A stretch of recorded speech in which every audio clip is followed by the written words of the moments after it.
Paano kung bawat krimen, pagpatay, pagnanakaw at katiwalian ay biglang hindi na kayang abutin ng batas? Hindi ito tulad ng glitch sa Grand Theft Auto na may 5 wanted stars, isang legal na panangga na nagpoprotekta sa ilang dayuhang opisyal laban sa pag-aresto, pag-uusig at parusa. Sa teorya, pinapadali nito ang diplomasya, pero sa aktwal, hinahayaan ang malalalang paglabag ng walang parusa. Ngayon, sa The Infographics Show, tatalakayin natin kung paano talaga gumagana ang diplomatic immunity at kung gaano ito maaaring maging delikado. Noon pa man, may kasunduan ng hindi inaaresto o pinapatay ang mga diplomat. Ang mga hari ay magpapadala ng sugo sa ibang kaharian, minsan pa nga sa kalaban, na may kasunduan na walang mawawalan ng ulo. Kahit hindi ito nakasulat sa batas, ang pananakit sa isang sugo ay itinuturing na kahiya-hiyang paglabag sa tiwala, ayon sa historiador na si Thucydides. Noong 400 bago dumating si Kristo, pinatay ng Atenas ang mga sugo ng Esparta na dumating para sa usapang kapayapaan, isang matinding paglabag sa tamang proseso.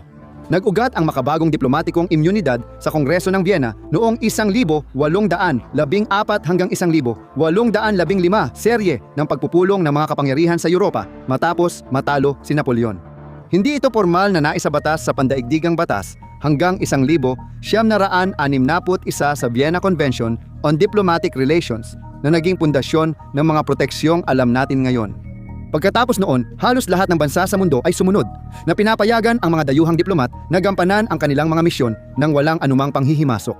Ang layunin ng kasunduan ay pagtibayin ang pag-unlad ng magkaibigang ugnayan. May mga patakaran pero di laging sinusunod ng bansang tumatanggap. Lalo na kung ang diplomat ay isang lihim na Central Intelligence Agency agent na nag-aakalang siya si John Wick. Nagpaputok ng bala sa kalsada at basta naglalakad palayo matapos ang parang bitay na pamamaslang. Totoong nangyari iyon. Tingnan muna natin ang rulebook. Ayon sa Artikulo 9, pwedeng ideklara ng host country bilang persona non grata ang ayaw nilang dayuhang diplomat.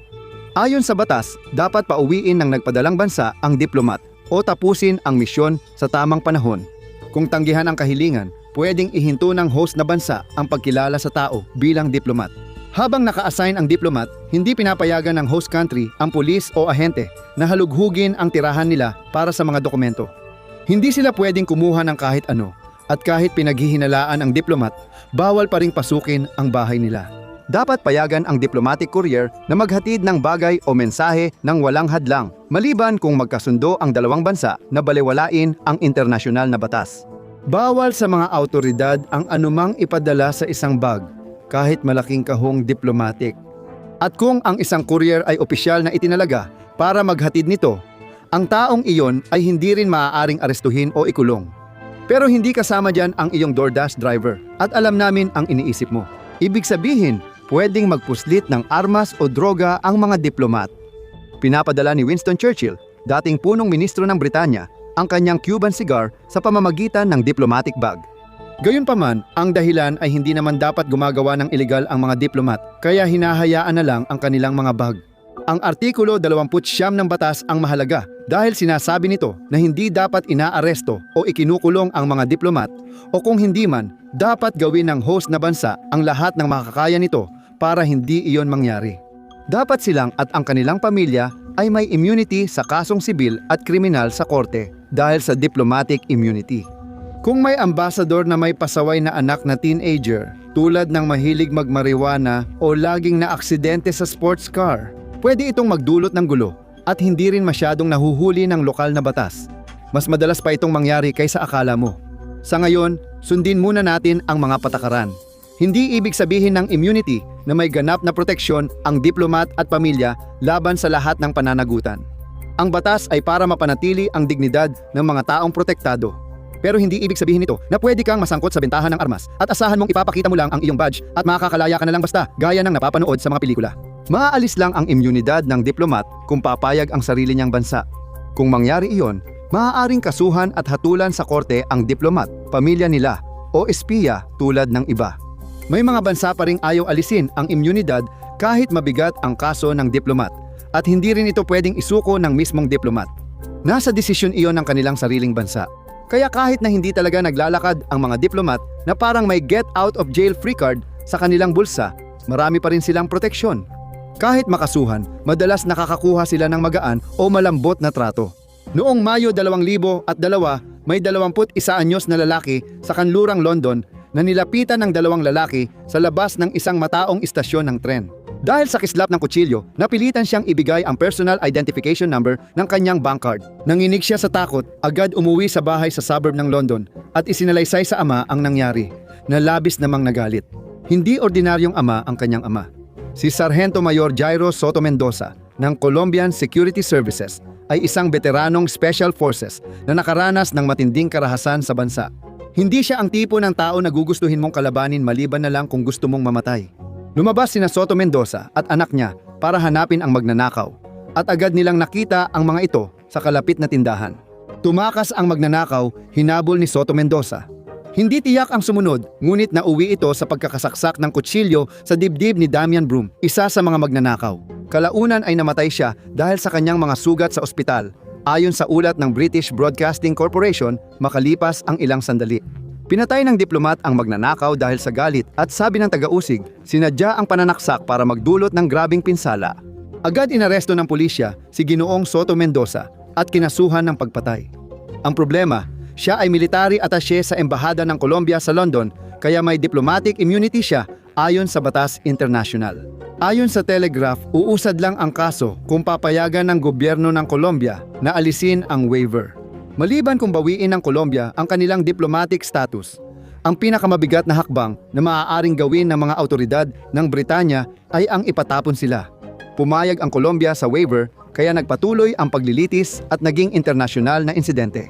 Ang pinununo ng Britanya noon, si Tony Blair, ay nakialam at iniulat na tinalakay ang issue sa bagong halal na Pangulo ng Colombia, si Alvaro Uribe. Ang pagpapakulong sa diplomat ay seryoso at maaaring makaapekto sa ugnayang ekonomiya at politika. Maaaring isipin mong ang pinakamalaking inaangkat ng Colombia sa United Kingdom ay kokaina. Pero sa totoo lang, mas marami pang negosyo ang dalawang bansa sa larangan ng enerhiya, mga proyektong pangkalikasan at mga serbisyong pinansyal. Kaya hindi na nakakagulat na, sa sumunod na ulat ng British press, iniulat nilang umiiyak si Soto Mendoza sa korte nang mapawalang sala siya sa kasong pagpatay at nagpaplanong bumalik sa Colombia. Hindi na paniwala ng taga-usig ang hurado na sinadya ni Soto Mendoza ang pagpatay kay Broom. Inamin ni Soto Mendoza na umasa siya sa Special Forces training niya at iginiit na aksidenteng tumama sa dibdib ni Broom ang sarili nitong kutsilyo habang sila'y nag-aaway. Alam mo na, ganyan talaga minsan sa laban. Malamang nakaapekto ang pagtanggal ng diplomatic shield sa resulta. Iyan ang pinaniwalaan ng madrasta ni Broom. Sinabi niya sa mga reporter, makakalaya ang taong ito dahil sa diplomatic immunity, hindi pwedeng basta pumatay ng anak ng iba. Siguro hindi sa totoong mundo, pero hindi naman ito ang tunay na mundo. Naranasan ng pamilya ni Ginong Broom kung paano gumagana ang mundo para sa mga makapangyarihan. Ngunit ayon sa susunod na kwento, hindi lahat ng diplomat nakakalusot sa pagpatay. Noong 1977, umalis si Georgie Macaradza at mga kasamahang naka-Amerikana mula sa isang kilalang Greek taberna sa Washington, District of Columbia matapos nilang maghapunan at uminom ng maraming alak. Pasuray-suray na sumakay si Macaradza sa mamahaling kotse at mabilis umalis sa gitna ng kabisera. Nang subukan siyang pahintuin ng mga pulis, tumanggi siya dahilan upang magkaroon ng habulan na mabilis ang takbo. Nawalan siya ng kontrol at bumangga, nagdulot ng salpukan ng 5 sasakyan na ikinasawi ng 16 anyos na dalaga at nasugatan ang 3 pa. Sa United States, ito ay mabigat na krimen na pwedeng magresulta sa kasong pagpatay, pagkakakulong at mahabang sentensya. Hindi lang basta tao ang sangkot dito. Si Macaradza, 35 ang ikalawang pinakamataas na diplomat sa Embahada ng Georgia sa District of Columbia. Hindi siya maaaring kasuhan dahil sa diplomatic immunity. Kinailangang makialam ang State Department at kausapin ang gobyerno ng Georgia tungkol sa pag-waive ng immunity. Si Macaradza ay importante. Naging laman siya ng balita ilang taon na ang nakalipas nang tumakas siya mula sa Soviet Union papuntang United States. At pagkatapos ay tumanggi ang United States na ibalik siya.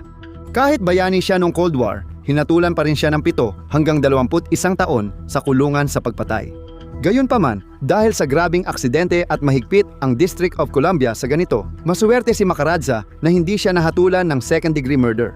Kung ordinaryong tao ang gumawa nito at pareho ang naging resulta, baka makulong siya ng 15 taon o habang buhay. Makakalaya si Macaradza matapos ang 3 taon at magsisilbi pa siya ng 2 taon sa Georgia. Pero ang katotohanang nakulong siya kahit papaano ay itinuring na hustisya. Ayon kay Assistant United States Attorney Catherine Winfrey, ang hatol ay nagpapakita na ang diplomatic immunity ay panangga, hindi sandata.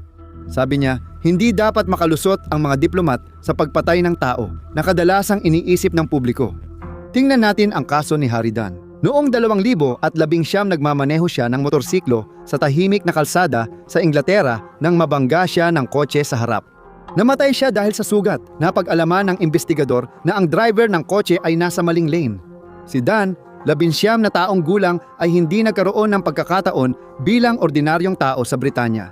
Malaki ang tsansang ito ay kaso ng pagkamatay dahil sa delikadong pagmamaneho na may mahabang pagkakakulong. Hindi iyon bagay kay Annie Sakulis, isang Amerikana na may kaugnayan sa ahensya ng intelihensya ng Estados Unidos. Ang dahilan kung bakit siya nasa Inglaterra ay dahil na italaga siya malapit sa isang listening post, isang uri ng pasilidad na itinayo para manghuli ng mga pag-uusap kung saan nagtatrabaho ang kanyang asawang ahente ng Central Intelligence Agency. Lalong lumala ang sitwasyon dahil may record si Sakulis ng pabaya at mapanganib na pagmamaneho sa Amerika. Napagsabihan na rin siya ng pulisya sa kakulangan ng atensyon habang nagmamaneho. Nalaman ng abogado ng pamilya Dunn na sa araw ng aksidente, nabura lahat ng datos sa aktibong telepono ni Sakulis. Hindi malinaw kung tumawag siya sa pulisya, pero nakipagtulungan si Sakulis sa kanila kahit hindi pa tiyak noon kung may diplomatic immunity siya. May diplomat ng British Foreign Office na nag-text sa United States official. Hindi naman kami ang nag-aproba ng pag-alis nila. Sa tingin ko, dapat mong maramdaman na kaya mong isakay sila sa susunod na flight. Mukhang may paglabag sa patakaran. Sa tulong ng United States intelligence officials sa United Kingdom, tumakas siya palabas ng bansa sakay ng isang pribadong eroplano bago pa man may humiling na alisin ang kanyang immunity, kung meron man talaga siyang immunity. Hindi ka naman karaniwang binibigyan ng immunity dahil lang ang asawa mo ay nagtatrabaho sa isang British spy station. Ayon sa mga abogado ng pamilya Dunn, walang immunity si Ginang Sakulis. Ang pangalan ng kanyang asawa ay hindi man lang nakalista sa opisyal na talaan ng mga diplomat na nangangahulugang siya ngayon ay isang pugante. Lumipad ang pamilya Dunn sa United States para humingi ng hustisya, ngunit hindi ito naibigay. Iniulat na pinayagan ni Pangulong Trump ang mga opisyal na mag-alok ng kompensasyon sa pamilya at handa na ang United States na magbigay ng tseke. Ngunit tinanggihan ito ng mga Dunn. Iniulat ng media na dahil sa koneksyon ni Sakulis sa CIA at espesyal na relasyon ng United Kingdom sa Washington, tinakpan na lang ang kaso sa ilalim ng diplomatikong alpombra. Ipinaglaban ng pamilya ang extradition niya. Si Sakulis ay kinasuhan ng pagpatay dahil sa mapanganib na pagmamaneho na may parusang hanggang 14 na taon sa kulungan. Sa halip, nilitis siya ng wala na patunayang nagkasala sa mas magaan na kaso at binigyan ng 8 buwang suspended sentence at 1 taong pagbabawal magmaneho. Ibig sabihin, wala ring epekto dahil ligtas siya sa United States tungkol sa immunity. Itinuro ng London at Washington ang malabong butas sa batas. Ayon sa mga kritiko, ginagawa lang nila ito habang nagpapatuloy ang usapan. Ang butas na iyon sa batas, kung talagang meron man, ay tahimik na isinara. Iniulat ng media na madalas nasasangkot sa aksidente sa United Kingdom ang mga Amerikanong opisyal at minsan tumatakas pa. Noong 2023, isang Amerikanong konektado sa Secret Service ang nakabangga ng NARS at iniwang malubhang sugatan, kaya nag-iba ang takbo ng kwento. Hindi siya dumalo sa korte pero ibinalik siya ng United States at nakulong ng 32 buwan noong 2024. Iniulat ng United Kingdom Press na inamin ng Foreign Office na nasangkot sa orgy ng krimen noong 2023 ang ilang diplomat at pamilya nila. Kasama rito ang sexual na maling asal, kahalayan sa publiko, kalupitan sa bata at pagtatago ng malaswang larawan sa hard drive. May 9 na malubhang paglabag, kasama ang Portugal, Iraq, Ghana, Libya at Mongolia, pero wala ni isang nahatulan. Tandaan, ito ay mula sa halos 26,000 at 500 tao sa United Kingdom na may diplomatic or international organization immunity. Sinubukan ng mga diplomat ang kapalaran sa iba't ibang bansa. Noong 2025 sa Alemanya, naiulat na madalas magmaneho ng diplomatic na sasakyan ang mga diplomat mula sa iba't ibang bansa. Nagbigay ang pulis Alemanya ng libu-libong tiket sa mga diplomat na ipinapakita lang ang kanilang immunity card na parang walang batas trapiko. May 18,000 paglabag sa kalsada, 2,500. Dito ay diplomatic na sasakyan, kaya average ay 7 paglabag bawat isa. Pinakamaraming lumabag ang Saudi Arabia, kasunod ang United States at Iraq. Nasa itaas din ng listahan ang Italia, Ukraine at Ehipto. Noong 2023 umabot sa 300 at 79,000 euros ang mga multa sa trapiko, ngunit wala ni isa ang nabayaran. Hindi lang ito tungkol sa mabilis na pagpapatakbo o kakulangan sa pagsenyas sa 2024. Sa Alemanya, 48 insidente ang kinasangkutan ng sasakyan ng mga diplomat. 19 ang nasugatan, isa ang malubha, at isa ang namatay sa 28 kaso. Tumakas ang mga driver sa pinangyarihan na kadalasan ay sapat na dahilan para makulong ang isang tao ng 3 taon. Pagkatapos, may mga taong namamahala sa paglilinis sa mga konsulado at embahada, ang mga kasambahay.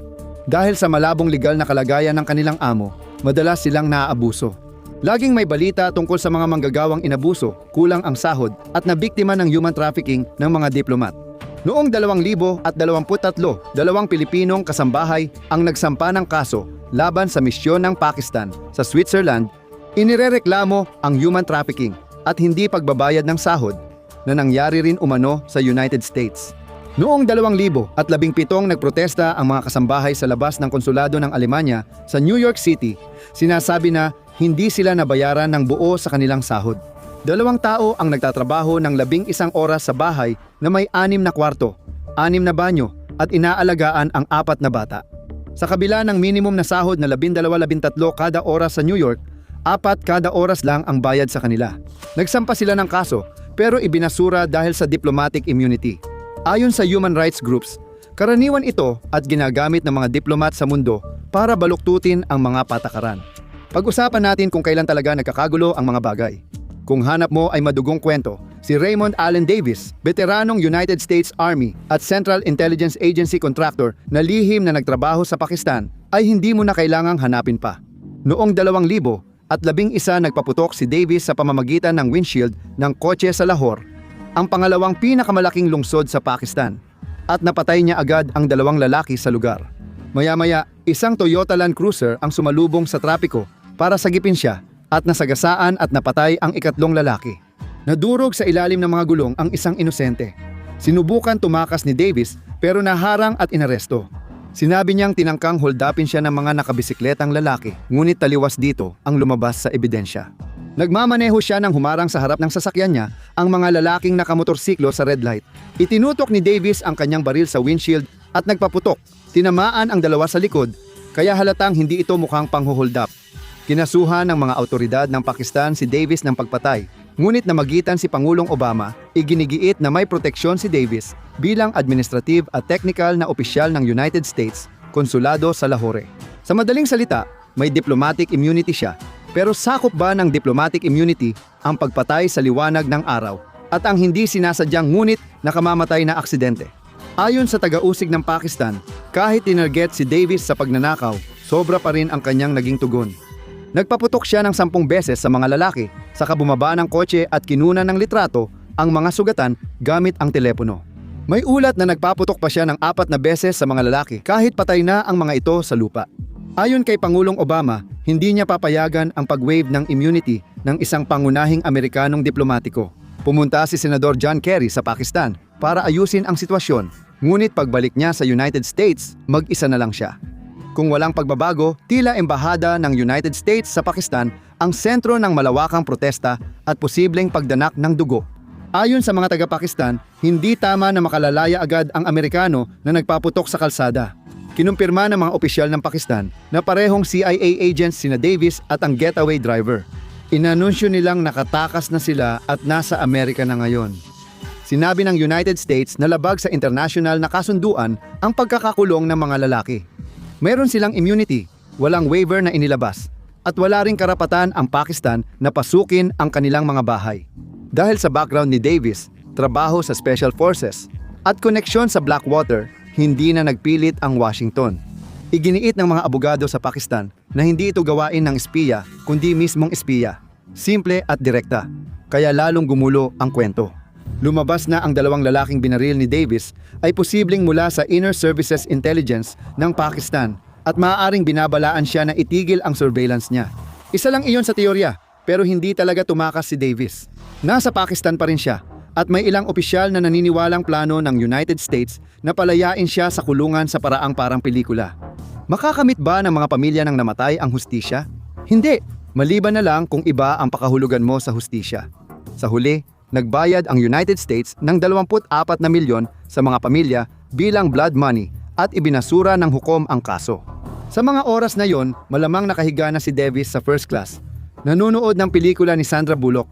Nanatiling misteryo kung bakit nagwala si Davis at nagdulot ng insidente. Katulad ng ibang biktima, nagsulat din siya ng libro tungkol dito. Pero malamang sinensura ito ng gobyerno ng United States, kaya dapat natin itong pagdudahan. At kahit na halos makalusot sa kahit ano ang mga diplomat, hintayin mong marinig kung ano ang nagawa ng mga espiya. Tingnan mo ang 50 nakakabaliw na katotohanan tungkol sa Central Intelligence Agency na hindi mo alam o i-click mo na lang ang video na ito.